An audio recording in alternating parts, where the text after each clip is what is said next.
Del libro de Génesis, capítulo 3, versículo 1 al 8. La serpiente era más astuta que las demás bestias del campo que el Señor había hecho, y dijo a la mujer: ¿con que Dios les ha dicho que no coman de ningún árbol del jardín? La mujer contestó a la serpiente: podemos comer los frutos de los árboles del jardín, pero del fruto del árbol que está en la mitad del jardín nos ha dicho Dios: no coman de él ni lo toquen, de lo contrario morirán.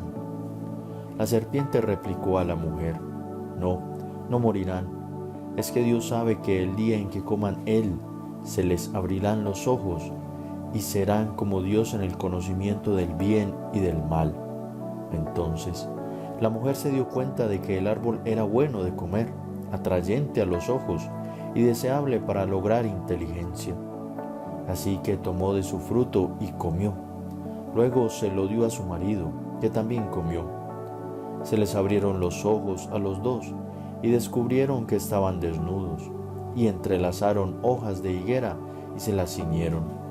Cuando oyeron la voz del Señor Dios, que se paseaba por el jardín a la hora de la brisa, Adán y su mujer se escondieron de la vista del Señor Dios de entre los árboles del jardín. Palabra de Dios. Te alabamos, Señor. Salmo 32. Dichoso el que está absuelto de su culpa. Dichoso el que está absuelto de su culpa, a quien le han sepultado su pecado. Dichoso el hombre a quien el Señor no le apunta el delito y en cuyo espíritu no hay engaño. Dichoso el que está absuelto de su culpa. Había pecado, lo reconocí, no te encubrí mi delito, propuse, confesaré al Señor mi culpa, y tú perdonaste mi culpa y mi pecado.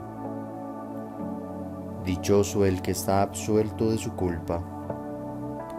Por eso, que todo fiel te suplique en el momento de la desgracia, la crecida de las aguas caudalosas no le alcanzará.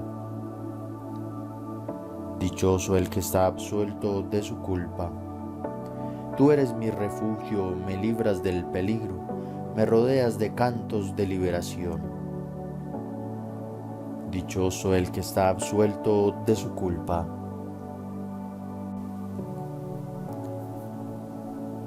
Del Santo Evangelio según San Marcos, capítulo 7, versículo 31 al 37.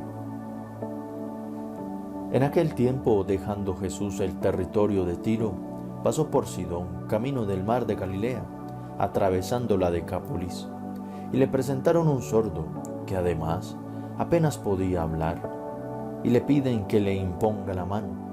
Él, apartándolo de la gente a solas, le metió los dedos en los oídos, y con la saliva le tocó la lengua, y mirando al cielo suspiró y dijo: Efatá, esto es, ábrete.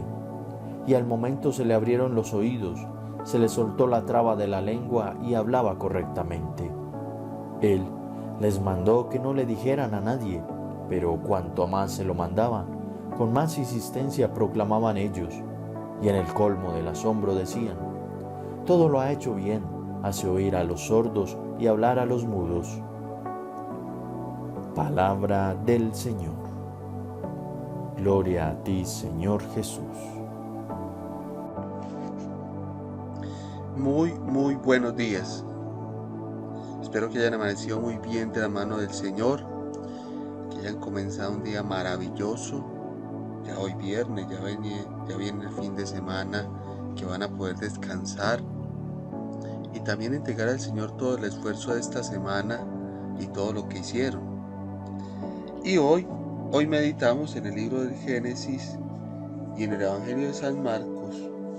Meditamos el tema de que Dios hace un milagro, o Dios hace milagros.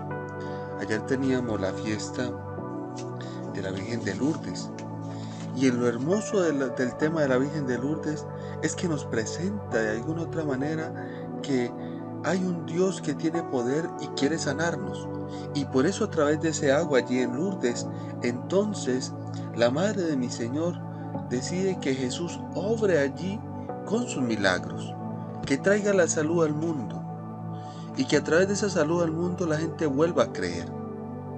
Y hoy entonces nos presenta la historia de un hombre que era de alguna otra manera sordo. Y cómo es que Jesús llega y restaura en este momento la sordera de ese muchacho. ¿Eso qué es? Más que las palabras que pronunció, más de cómo lo dijo, es que permitió que un sordo pudiera oír. Entonces, ¿qué es imposible para Dios? ¿Qué le quedará grande a Dios? Dios, nos muestra entonces el texto, es un Dios que tiene poder para obrar en nuestra vida. Para obrar en nuestra vida. ¿Y por qué? La salud es un milagro de Dios. Y nos dice el libro del Génesis, en todos estos días nos está hablando de que de alguna otra manera entonces Dios nos crea, nos pone allí en el paraíso. Y en ese estado original, usted y yo no contemplábamos la enfermedad. En ese estado original, usted y yo no contemplábamos el pecado. En ese estado original, nosotros participábamos de los dones sobrenaturales, dones por encima de nuestra naturaleza, dones que nos permitían comunicarnos con Dios, estar con Dios, contemplar la eternidad. Esos dones hacían parte de nosotros. Pero claro, usted y yo tenemos unos dones naturales. Dones naturales, el don de ser buen obrero, el don de la ciencia infusa de saber cómo pegar un adobe, el don de la ciencia infusa de saber cómo manejar un carro y otros no saben. Dones naturales, capacidades naturales. Y eso estaba complementado con los dones sobrenaturales que nos permitía estar con Dios, contemplar a Dios, disfrutar a Dios, vivir la eternidad. El tema de la inmortalidad, el tema de que no iba a caer ninguna enfermedad sobre nosotros. Y llega el pecado original que estamos escuchando hoy, en el libro del Génesis capítulo 3, 1 y 8. Llega el pecado de Adán y Eva. Y de las cosas tristes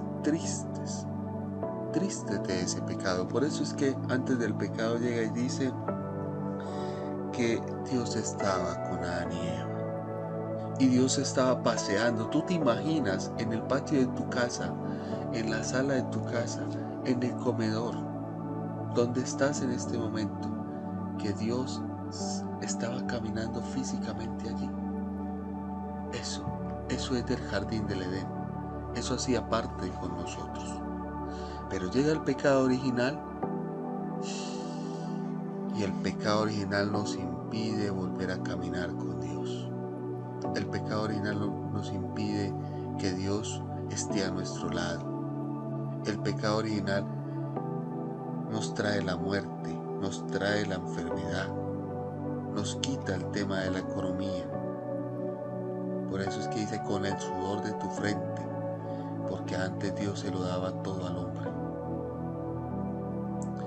Y entonces cuando llega ese pecado original, el hombre comienza a sufrir. Y Jesús decide encarnarse, venir en medio de nosotros, estar con nosotros. Y al estar con nosotros y al encarnarse, Él intenta que usted y yo volvamos a nuestro estado original. ¿Y cómo lo hace? Cuando usted y yo estamos en comunión con Él. Cuando usted y yo buscamos estar cada día en una relación de intimidad con Él. Cuando usted y yo nos alimentamos de la Eucaristía, que es estar en comunión con Él. Y cuando eso sucede, nos dice hoy el Evangelio, San Marcos, que entonces la salud es restaurada. Y hace parte de nosotros la salud. Tenemos derecho a ser restaurados por el Señor. Hace parte de nuestra vida. ¿Por qué tenemos derecho? ¿Por qué hace parte de nuestra vida? Porque sencillamente en nuestro estado original nosotros éramos sanos.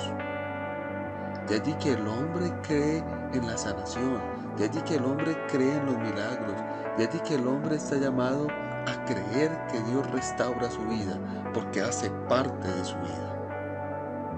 Hace parte de su vida. La enfermedad no la manda Dios.